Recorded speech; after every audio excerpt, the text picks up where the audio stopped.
Soc Popon, je vous souhaite la bienvenue à la chaîne YouTube École de Sagesse. Je m'appelle Conan, je suis ivoirien. Mon prénom signifie le courage et la force. J'anime l'émission « Les religions en Afrique ». À travers cette émission, je vais parler des religions étrangères introduites en Afrique, puis des spiritualités ancestrales de la communauté noire. Il est important de thématiser ouvertement ces différentes croyances au sein de la communauté noire, pour lutter contre l'abrutissement religieux et l'imposition culturelle des nations étrangères qui ont imposé leur religion aux ancêtres du peuple noir. À notre époque, il est important que le peuple noir se débarrasse de toute forme du colonialisme lié aux religions étrangères. Cette émission est un instrument pour vous inciter à la réflexion, pour briser les chaînes religieuses du colonialisme. Aujourd'hui, je vais faire un exposé sur les origines égyptiennes du christianisme. Selon l'élite africaine Cheikh Anta Diop, la notion de Christ, ou du christianisme ne provient pas du judaïsme, mais plutôt de la spiritualité égyptienne. Voici comment il explique sa pensée. Je cite, « Le terme Christ ne serait pas une racine indo-européenne. Il viendrait de l'expression égyptienne pharaonique Khur-Sesheta, celui qui veille sur les mystères et qui était appliqué aux divinités Osiris, Anubis etc. » Fin de citation. La spiritualité pharaonique existe depuis des millénaires avant le christianisme. Selon la spiritualité de l'Égypte antique noire, le titre de Khur-Sesheta était appliqué au dieu Osiris qui était encore appelé Osiré. Ce dieu Osiris était très bon, miséricordieux, pacifique etc. Il avait été tenté, torturé et tué par le dieu Seth qui était l'opposé du dieu Osiris. Il fut le premier dieu qui fut ressuscité après la mort. Il monta au ciel et devint le juge des morts et des vivants grâce au modèle de vie qu'il avait mené de son vivant. Pour une fois encore, les dieux avaient décidé en son honneur de commémorer sa mort et sa résurrection à travers le pain et le vin qui représentaient son corps et son sang. Le christianisme est une religion qui a vu le jour des millénaires après la spiritualité égyptienne antique noire et a aussi présenté un personnage du nom du Christ dont l'histoire ressemble à cette histoire du dieu Osiris. D'autres caractéristiques du dieu Osiris sont décrites dans les textes religieux de l'Égypte antique noire. Ces textes saints étaient assemblés et appelés le livre. Voici une hymne religieuse adressée au dieu Osiris qui décrit certains de ses caractéristiques. Je cite, « Ô Seigneur de l'éternité, maître de l'Amanti, gardien de la salle des deux Maas, tu es né, mort, ressuscité et réincarné pour guider le troupeau de rats sur les chemins radieux de la Maa. » Fin de citation. On remarque ces caractéristiques du dieu Osiris ont été aussi attribuées au Christ du christianisme. De plus, dans les textes des pyramides qui sont les plus vieux textes religieux du monde, on parle de la Sainte Seine. On y parle du repas de vin et de pain que les croyants devraient prendre pour commémorer la mort et la résurrection du dieu Osiris. Voici une citation tirée du texte de la pyramide d'Ouna. Je cite, « Bois, ceci est le propre sang d'Osiris. Mange, ceci est sa chair. » Fin de citation. On retrouve textuellement cette recommandation dans la Bible pour le Christ en 1 Corinthiens chapitre 1, versets 23 à 26. Je cite, « Car j'ai reçu du Seigneur ce que je vous ai enseigné, c'est que le Seigneur Jésus, dans la nuit où il fut livré, prit du pain, et, après avoir rendu grâce, le rompit, et dit, « Ceci est mon corps, qui est rompu pour vous. Faites ceci en mémoire de moi. » De même, après avoir soupé, il prit la coupe, et dit, « Cette coupe était la nouvelle alliance en mon sang, faites ceci en mémoire de moi toutes les fois que vous en boirez. Car toutes les fois que vous mangez ce pain et que vous buvez cette coupe, vous annoncez la mort du Seigneur, jusqu'à ce qu'il vienne. » Fin de citation. L'histoire sur la naissance du dieu Horus a aussi des ressemblances avec celle de Jésus-Christ dans le christianisme. Le dieu Horus est le fils du dieu Osiris et de la déesse Isis. Horus est un fils divin dont la conception a été faite sans les rapports sexuels de ses parents Osiris et Isis. La déesse Isis était vierge lorsqu'elle devint enceinte du dieu Osiris. Voici une description des événements qui avaient contribué à la naissance du dieu Horus. Le dieu Osiris avait été invité une fois chez son frère Seth. Seth n'aimait pas Osiris, c'est pourquoi il l'avait tué pour la première fois à cette invitation. Osiris fut ressuscité par sa femme et sœur Isis. Cela avait déplu à Seth, qui trouva la fête comme un prétexte pour tuer une deuxième fois Osiris. Osiris s'appelait aussi Osir. Isis et sa sœur déesse Nébut avaient déconseillé Osiris de se rendre chez Seth. Mais Osiris avait refusé. Voici son argumentation. Je cite. Puisqu'Atum avait ordonné aux divinités d'animer sa création afin de donner des modèles de comportement à sa future création humaine, chaque divinité devait accomplir pleinement son rôle. Lui, Osir avait choisi d'être un exemple de bonté, d'innocence, de pureté de cœur. Il n'avait aucune raison de se méfier de son frère Seth. La prudence ne faisait partie ni de ses qualités ni de ses défauts. Osir rappela tout cela à ses sœurs avant de leur faire part de sa décision. Fin de citation. Osiris alla chez son frère Seth dans ses plus beaux habits. Après avoir joué un jeu, Seth et ses 71 compagnons se jetèrent sur lui en le frappant, en le tuant, en le découpant en morceaux et en cachant les morceaux de son corps en des lieux différents. Lorsqu'Osiris ne rentra pas à la maison, Isis se rendit chez Seth pour demander d'après lui. Nébut lui proposa de se mettre immédiatement à sa recherche. Nébut était la femme et sœur du dieu Seth. Les déesses cherchèrent Osiris partout auprès des autres dieux et des plantes. Elles retrouvèrent uniquement 71 morceaux du corps d'Osiris, car il manquait le pénis. Puisque le corps d'Osiris était incomplet, sa femme Isis ne pouvait pas le ressusciter. Alors elle transforma une plante de papyrus en un pénis en pierre. Elle se coucha sur Osiris et se concentra sur le pénis en pierre. C'est de cette manière qu'elle devint enceinte de lui. Dans le christianisme on parle de Marie, une femme vierge que le Dieu Jéhovah avait choisie pour mettre au monde son fils bien-aimé Jésus-Christ. Cette femme avait conçu l'enfant sans rapport sexuel, comme le dit le livre de Luc au chapitre 1 et versets 34 à 35. Je cite. Marie dit à l'ange, « Comment cela se fera-t-il, puisque je ne connais point d'homme ?» L'ange lui répondit, « Le Saint-Esprit viendra sur toi, et la puissance du Très-Haut te couvrira de son ombre. C'est pourquoi le Saint-Enfant qui naîtra de toi sera appelé Fils de Dieu. » Selon les récits historiques, l'Égypte aurait été envahie par les Assyriens en l'an 671 avant Jésus-Christ. Les combats étaient très sanglants, car il y avait beaucoup de pertes de vies humaines. En 651 Psammétique Ier avait vaincu et chassé les Assyriens de l'Égypte, puis avait fondé la 26e dynastie. C'était à cette époque que les Égyptiens noirs avaient commencé à propager le culte humaniste et universaliste d'Isis en Égypte et à l'étranger, comme par exemple en Orient, dans l'Empire romain etc. Le but était d'apporter la paix dans le monde et d'enseigner l'humanisme aux différents peuples de la terre. À cette époque les peuples souffraient de toutes sortes de malheurs, car la barbarie régnait partout. Dans le culte d'Isis les Égyptiens noirs avaient fabriqué une statue d'Isis, elle était assise et tenait son petit enfant Horus dans le bras gauche. Cette position d'Isis avec son fils a été copiée par le christianisme en remplaçant Isis par Marie et Horus par Jésus-Christ. Au 7e siècle l'Égypte antique fut plusieurs fois attaquée par différents peuples et cela avait entraîné la chute de la civilisation pharaonique.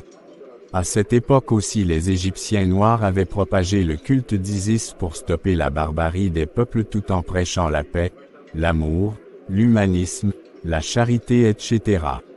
Ces Égyptiens noirs avaient eu ce courage d'accomplir cette mission spirituelle, car ils savaient que plusieurs peuples avaient été civilisés grâce à leurs valeurs culturelles pendant la période pharaonique. Selon les Égyptiens, c'était grâce au respect de l'ordre divin que les humains pouvaient lutter contre la barbarie. La notion de civiliser les peuples avec la spiritualité est une idée de l'Égypte antique noire qui fut copiée par les impérialistes occidentaux. qui eux aussi prétendaient civiliser le monde avec le christianisme et leurs valeurs culturelles. Finalement, les résultats du colonialisme ne sont que la barbarie, le chaos dans le monde, le racisme, la désinformation, le vol, etc. Voici quelques points communs entre le culte d'Isis avec le christianisme. Sur le plan social, le culte d'Isis est basé sur le principe de la Ma'a qui enseignait la justice, l'égalité entre les humains, la consolation pour les opprimés, la charité, etc. Le christianisme avait copié plus tard ces principes du culte d'Isis. Le livre de Timothée, chapitre 1 et verset 6 nous enseigne ceci. Je cite, « Pour toi, homme de Dieu, fuis ces choses, et recherche la justice, la piété, la foi, la charité, la patience, la douceur. » Fin de citation. Voici quelques exemples de rites du culte d'Isis. Premier exemple, le baptême. C'est un rite que le nouveau croyant doit faire pour naître de nouveau dans la foi. Le baptême se fait avec de l'eau. Le christianisme a copié ce rite du culte d'Isis des siècles plus tard, car ce culte de la période pharaonique avait été propagé partout dans le monde. Deuxième exemple, l'aspersion d'eau. Pendant le culte d'Isis, les croyants étaient aspergés d'eau pour une raison de purification. Le christianisme a copié ce rite du culte d'Isis des siècles plus tard, car ce culte de la période pharaonique avait été propagé partout dans le monde. Troisième exemple, la confession des péchés. Les péchés étaient confessés publiquement dans les temples d'Isis. Le christianisme a copié ce rite du culte d'Isis des siècles plus tard, car ce culte de la période pharaonique avait été propagé partout dans le monde. Quatrième exemple, le repas sacramentel en commun. C'est uniquement les initiés au culte d'Isis qui prenaient ce repas. Le christianisme a copié ce rite du culte d'Isis des siècles plus tard, car ce culte de la période pharaonique avait été propagé partout dans le monde. Cinquième exemple, les mystères d'incarnation de Dieu fait homme, de rédemption des hommes et de la résurrection d'entre les morts. Ces mystères du culte d'Isis et d'Osiris définissaient les conditions à remplir pour avoir la vie éternelle. Le christianisme a copié ces mystères du culte d'Isis des siècles plus tard, car ce culte de la période pharaonique avait été propagé partout dans le monde. Il faut rappeler que le culte d'Isis est étroitement lié au dieu Osiris. Depuis que le culte d'Isis fut propagé partout dans le monde entier, les autres peuples avaient changé les noms d'Isis et d'Osiris selon leur culture et leur langue. C'est ainsi par exemple que le dieu Osiris deviendra en grec Adonis, Dionysos, Mithra, etc. Et la déesse Isis deviendra Astarté au Proche-Orient antique. Ce culte d'Isis et d'Osiris était bien implanté au Proche-Orient antique avant la naissance de l'État d'Israël et de la Judée. C'étaient des prêtres égyptiens noirs qui propageaient ce culte d'Isis et d'Osiris parmi le peuple juif vers la fin de la civilisation pharaonique et avant la naissance de Jésus de Nazareth.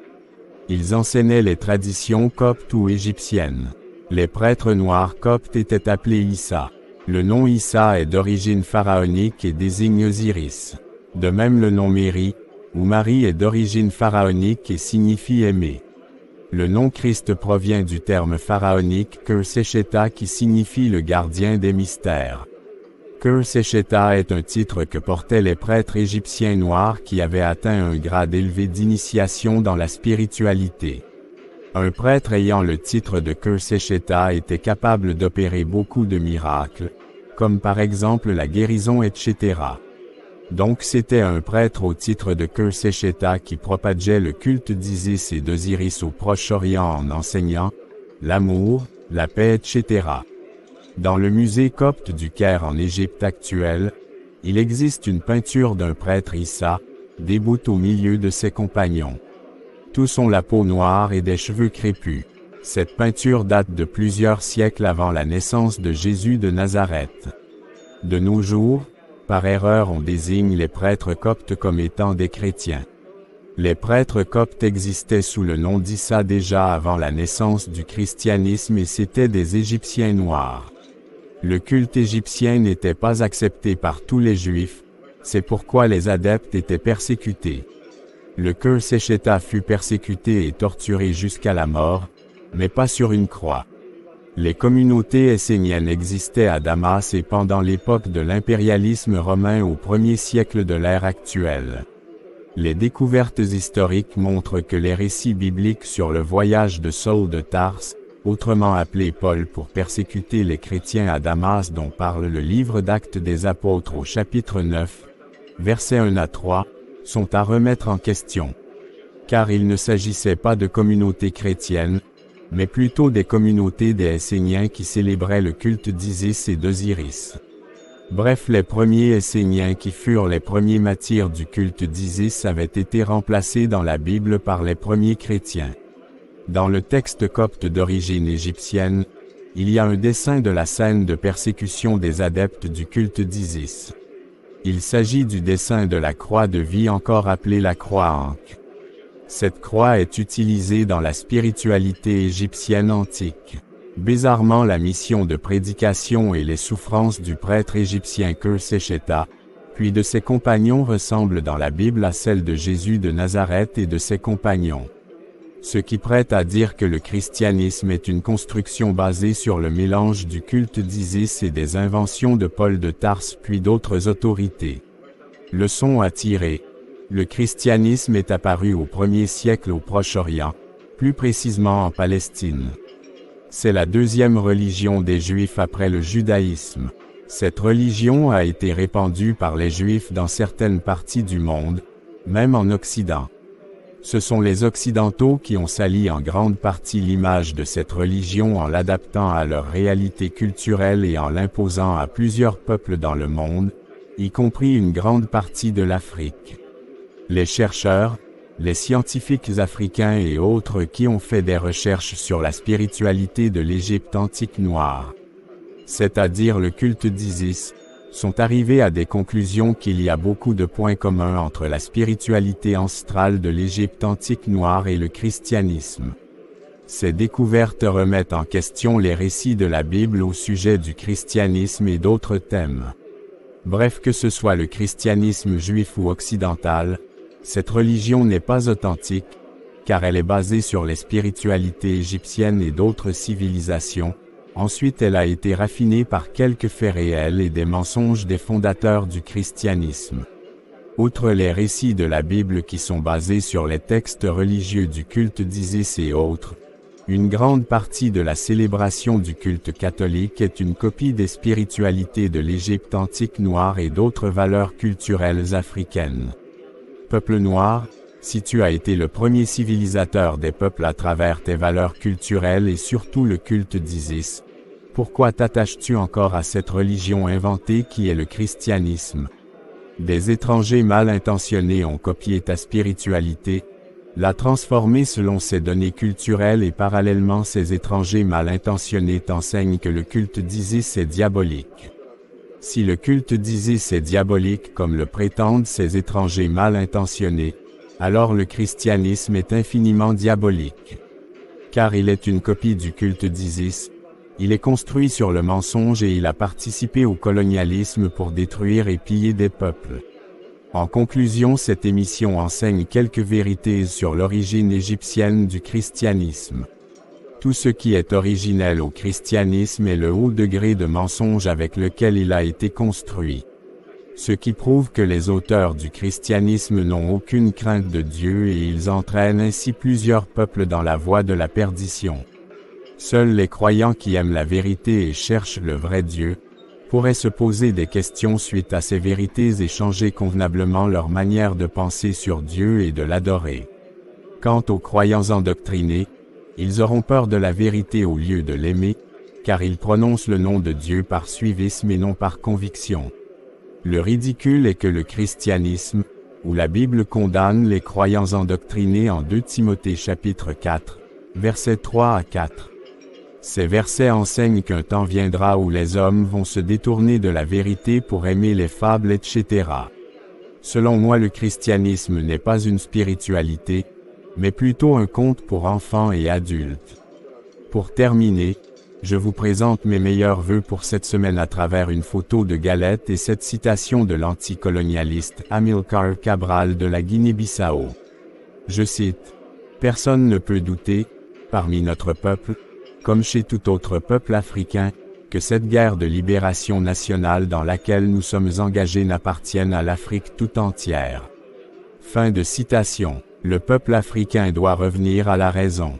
Les religions étrangères font partie de l'une des stratégies du colonialisme servant à t'abrutir.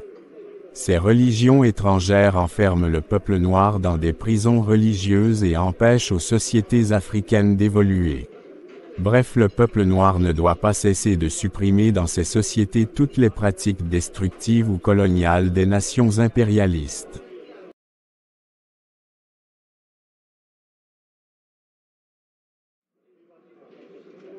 Très chers abonnés, merci pour votre attention et veuillez partager cette vidéo au maximum à vos contacts pour permettre à plusieurs de s'instruire. Choka Lawolo, au revoir.